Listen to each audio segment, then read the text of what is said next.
Manischewitz. Here, your beer. Whatever. L'chaim.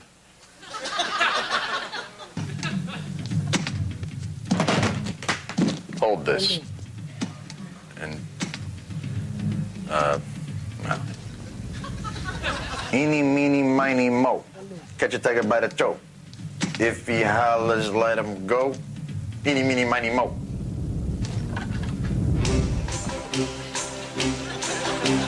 If I were a rich man, di-di-di-di-di-di, diddle-diddle-diddle-diddle-dum. All day long I'd beedle-beedle-boo.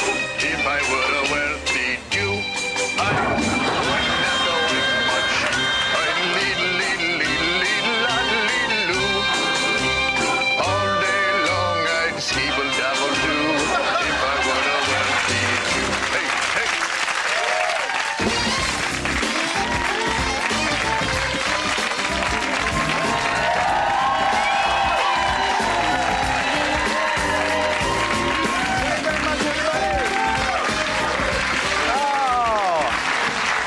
Thank you very much. Welcome to Later, the crown and NBC's late night jewel. I'm very excited. NBC very pleased with my work. Today I was officially named an honorary Lawrence brother. Isn't that exciting? I'm Zeppo. Zeppo Lawrence. They're very talented. I've actually, as you probably know, I've worked for NBC a lot in the past. I've been on some shows early on in the history of the shows and sort of helped create those shows and make them big hits, and then I sort of move on. One show in particular over at NBC that I really was very instrumental in, I guess, launching and turning into the monster hit that it's become. Can we take a look at that if we have it? Do we have a clip from that? See, I might have had feelings for her at one time, not anymore. Marcel? What are you doing with that disc? You are not putting that on again. Marcel, okay, if you press that button, you are in very, very big trouble.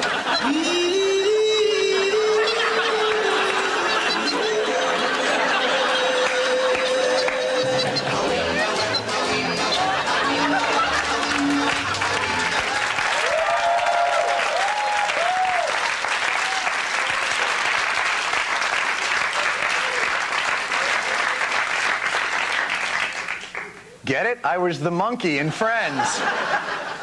I'm a loser. I have a fabulous guest tonight. He's a talented director who won rave reviews for his low-budget, high-action debut film, El Mariachi. He has since gone on to make Desperado and the recent hit From Dusk Till Dawn. Please welcome the extremely talented Robert Rodriguez. Robert!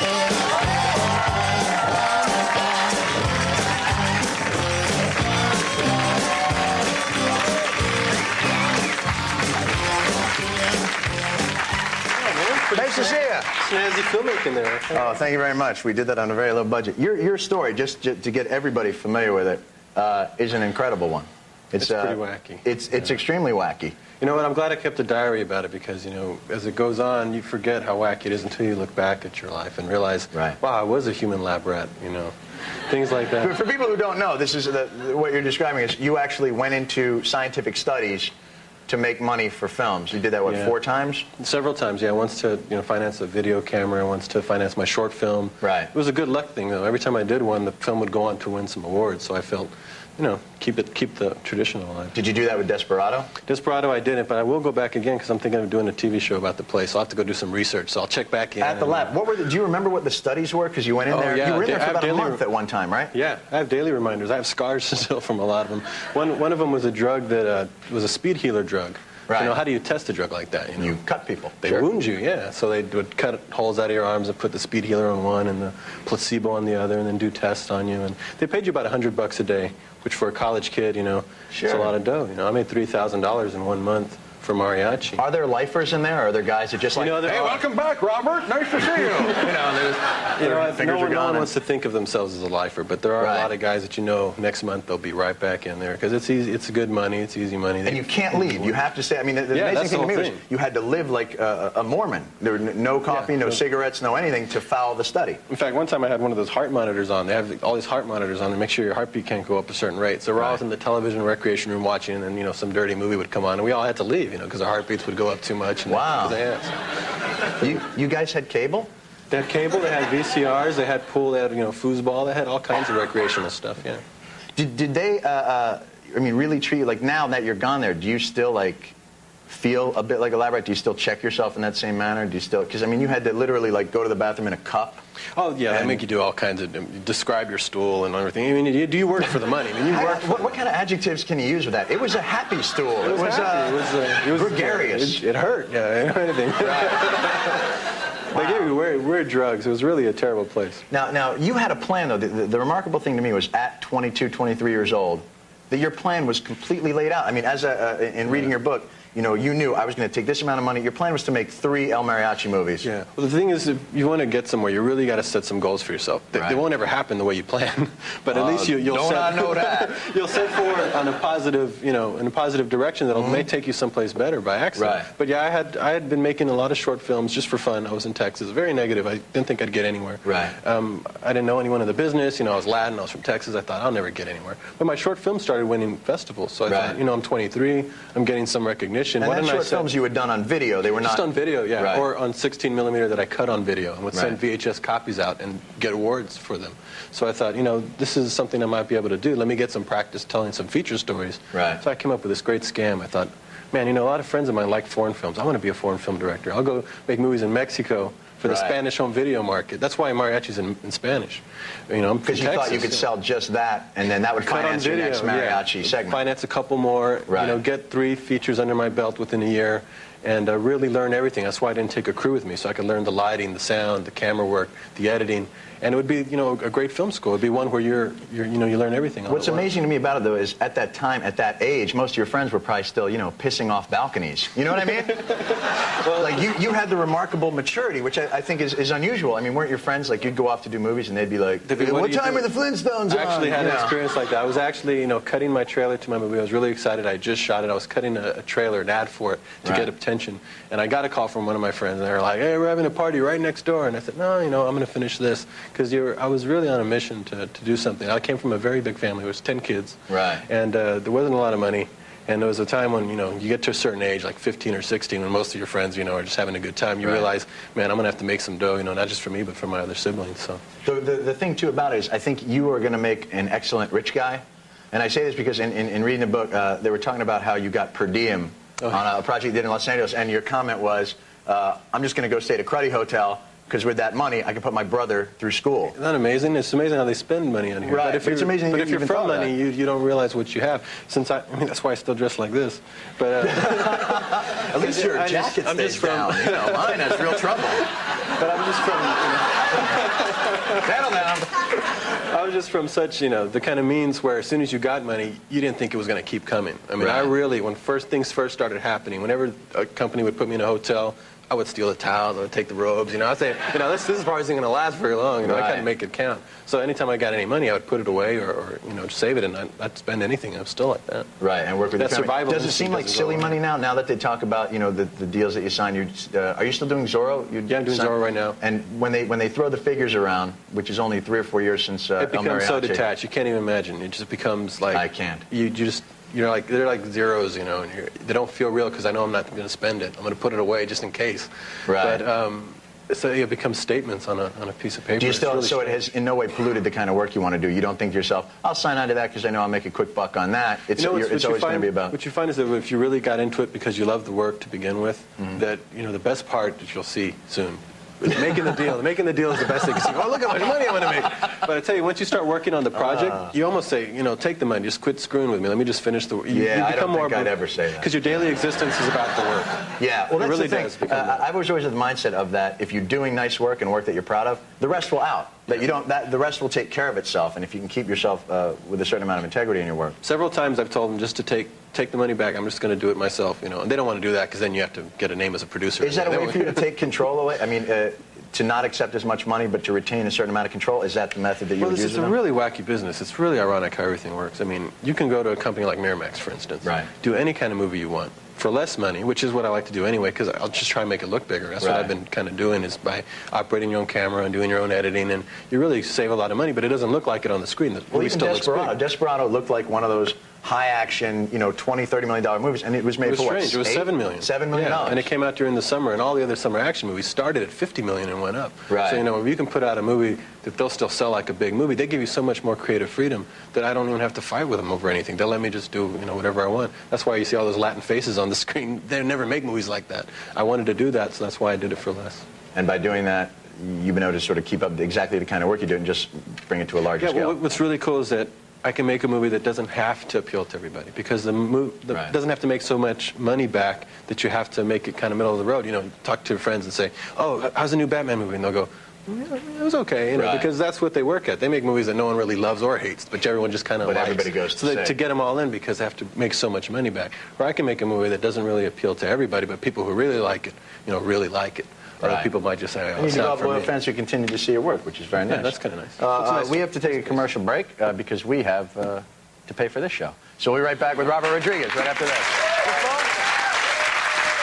All right, that's Dusk Till Dawn, which you take big chances. You get George Clooney, you put him in a homicidal role. Yeah. And it opens as the #1 movie in the country. You figure, I told George, and that no one was really offering him movie roles at the time I hired him for this. Right. So, you can't go wrong in a movie like this. Just blame me if it doesn't work, You're doing something so different from television that it'll get a younger crowd, it'll get a different audience. And now he's Batman, It's amazing. So he took a big gamble in doing the movie, but it paid off really big. Is he throwing you some green on the Batman thing? No, I tell him, you took the risk yourself. It could have easily ended up with somebody else's career, Think he'd throw me some green on the Batman thing? It's just flying around now. It's up to him. He can make his own decisions. Quentin, you and Quentin are on the set together. You've worked together a lot. Now, as a director, is it hard for him to just become an actor, with you back behind the camera, or does he walk up to you and go, "I think you should move the camera over here"? No, he really didn't want to direct this movie. It was the only script that he wrote that he never intended to direct. All the other ones he wrote, he really shot in his head already, and this was one that he had been hired to write. Right. And so he never really wanted to direct it. He wanted me to direct it, and he wanted to work in it as an actor, and he wanted to be directed. Right. So he was there just as an actor. So it was really fun. The unusual thing, it seems to me, is that you went right from El Mariachi to Desperado, then right to Dusk Till Dawn. You almost didn't take a break. I did a little movie in between that called Road Racers for Showtime, which Miramax might release theatrically later on. I have the HBO. I can't get the Showtime. Yeah, it's like $30. I don't think anyone had Showtime. I've never kind of given the station away for free to everybody. It's better though. Because then, like you say, it gives you a chance. That was your second movie, right? Gives you a chance to keep working things out and do those things. But yeah, they're all kind of back to back. When you're working on a movie, it's really a tremendous amount of work. But when you're finished with it, you forget. You're stupid. You forget what you went through, and you're ready to do another one. And I'm always signing up for something right after the other. And it starts really piling up. Do you think, are you in fear at all of any kind of burnout? Are you in fear that one day you wake up and go, I have to go lie down? Maybe that'll happen. But usually you find that when you're in a creative spurt like that, you're really making a movie, that's when you're at your most creative. That's when you're at your peak. And you actually start coming up with all these other ideas. Do you have insomnia? I would think you'd have insomnia. I don't sleep a lot, but I think I sleep odd hours. I work during the night usually. How much sleep do you need? So I don't really get to see this show because it's on too early. This show? I don't get to see it either. I've been here a week. I don't really watch this thing. Hey, you feel? No, I'm kidding. I watch this all the time. It's terrific. Sometimes I really can't sleep. Sometimes I just work. Sometimes it's just work. Right.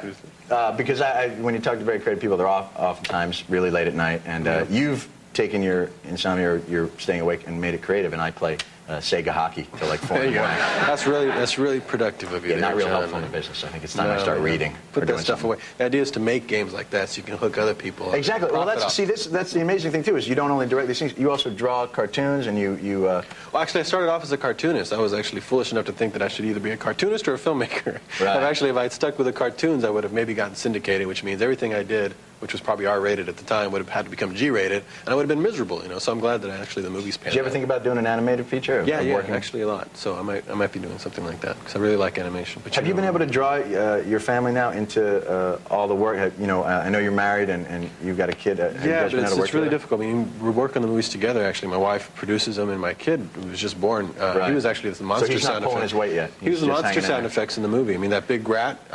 He was crying so much that I taped his voice crying, and I distorted it. And you made him the monster sound effects? Yeah, he's one of the big rats in the movie. That's his. I wanted him to have a strong work ethic too. You know. I think that's important. Yeah, he should know that he made his first paycheck before his feet hit the ground. You paid him? Yeah, his name's in the credits at the end. Is he union now? No, we don't. Pretty soon he's going to be like, I don't get up out of bed for less than $5,000. I'm going to teach him how to be like that. You know, I figured I don't want to push him into the creative arts, but it can be, you know, a really good business. Your ability to look into the future is kind of what amazes me. The fact that you're not a reactive guy. You're really planning this whole thing out and working it through. I actually do the movies the same way. It's just so that you have a backup plan, one that's been really thought out, because when you're in the moment, you're living the moment. Right. But I really like to plan ahead of time, in case I'm not inspired on the day, in case I have no ideas, I've already have something laid down that'll work and get me through it. And that's helped a lot, to really plan ahead and really just set goals. Otherwise, it's great. If I had planned ahead, I would have known we were supposed to hit a commercial 2 minutes ago. I'm sorry about that. I saw the sign all of a sudden. We're going to take another commercial. We'll be back with Robert Rodriguez right after this.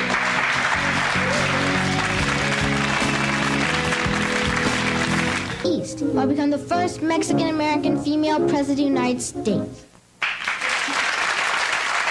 That's Bedhead. Now, Bedhead was a film that you had done. That was a film you did to get into film school. Yeah, that was my first 16mm movie that I had done. And I had shot it on 16 with a little wind-up World War II camera, wind-up camera. Right. And edited on home video with my little siblings in the backyard. And that thing cost $800 because I didn't go to making a film print afterwards, which is the big expense. I cut on video and would send the videotape around to film festivals. And at that time, they were accepting videos as entries and awarding it film awards, so it was very bizarre. That's what gave me the idea to do Mariachi. So you were winning film awards before you ever got into film school? Yeah. So that was kind of neat. Because I couldn't get into film school because my grades weren't high enough, actually. So then you showed them that film and they went, well, we were just kidding, come on in. Yeah, come on in. Because, well, the problem usually is, you know, it's all numbers. You know, you can't get into a class because the classes are so small, so they go by GPA, and usually creative types don't have very high GPA because they're bad at all the maths and sciences. I mean, that's the way it was for me. So it worked out better that I didn't go to film school, because then I learned how to make movies like that without a film career. Being very resourceful. Being more resourceful than they teach you. Well, there was a scene in El Mariachi, there was a big action sequence that you didn't film because the guy whose camera you were borrowing went, I need we that needed back. it back, yeah, and then it was borrowed and we had to get it back to him. So we ended up cutting the movie differently and taking the scene out. It ended up working fine, so you can actually not, if you refuse to spend money, you can actually get very far. Right. Now, who are the guys that you look to as sort of influences? Is guys like John Woo, guys like, those guys got me interested in Leone? doing action again, because I really thought action movies had gotten stale after a while, but then I'd see some of these Hong Kong movies, and they were so much more inventive than we were here doing formula all the time, that they really got me excited about movement and energy. Do you do a lot of the choreographing of it yourself? That's the most fun part, yeah. Right. Well, I found out later that when you come to Hollywood, the first thing you do is you don't get to do that stuff. You hand it off to a second unit director and the stunt guys, and they go and shoot it. Oh, man, that's the best part. So I'd have to shoot faster in order to be able to do that stuff myself. But you stunt guys, you're not doing the Jackie Chan thing where you're just dropping people off buildings. You know, actually, we just drop people off buildings. Do you really? Yeah, sure. May I work They for you? love it. No, man, you can just get anybody and train them how to jump into a pit. The big the big jumps and stuff, we'd have a couple of stunt guys. In fact, in Desperado, the same two stunt guys over and over. You know, every day Antonio would go, man, didn't I kill you already? You know, the same guy. You work with a lot of the same people. Now, they must like working with you. Antonio Banderas, you work with Salma Hayek, you work with very frequently. Yeah. Do they just respond to your style directing? Why is it that you sort of keep the same crew and cast around?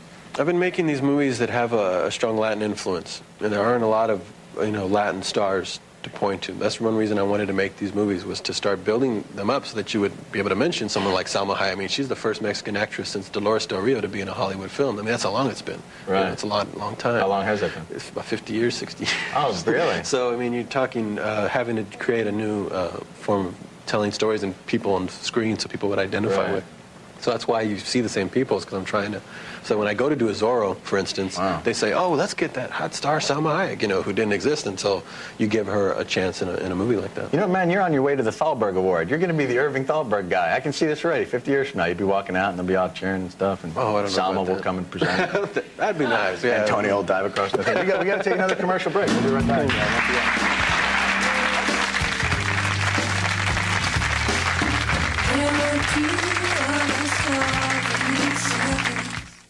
This season. All right, here we're back here with Robert Rodriguez. One final question before we go. Waterworld, how much would it cost you to make it? Well, I'd probably do it in my swimming pool, I'd ask for maybe 50 million and, you know, spend 10,000 and keep the rest. Or I think that's give it to my friends. That's a pretty solid idea. It's very nice to meet you. Hey, nice Robert to meet you. Rodriguez, ladies and gentlemen, thanks very much for tuning in to Later. We'll see you again tomorrow. Thanks a lot, man.